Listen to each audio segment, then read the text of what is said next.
second question that auditors often ask is, what are your objectives?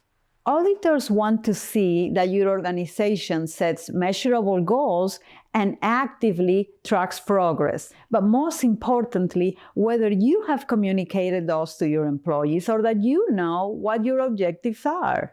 Without communicating it, it will be hard to believe you or your employees are vested in your management system. So it is good to ensure that your employees know the objectives and can apply them to their roles. So train them to explain how their work contributes to achieving the objectives.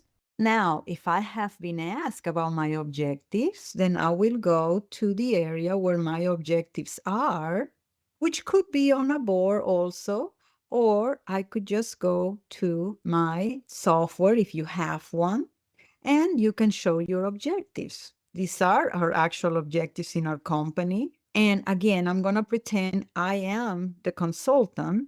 So in our case, I have two objectives. One is to provide the most expert advice to clients and obtain 0 major NCNs during a stage 2. And another one is to obtain also 0 minor NCNs.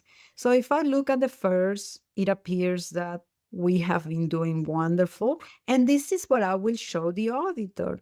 Hey, this is where my objective is, and there are no nonconformities. So we have been doing great. Now I can show the second one.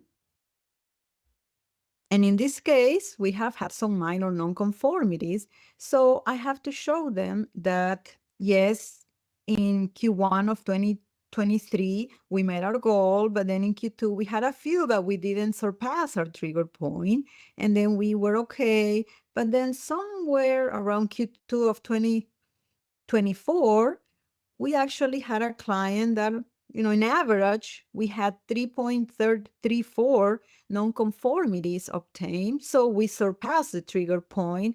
And as you can see, there was a corrective action created. So I can also show the auditor that. And in essence, by showing all of this, I am demonstrating that I know my objective, I know what is happening, I know what we did when we didn't meet the objective, and clearly show that I also am vested on this objective.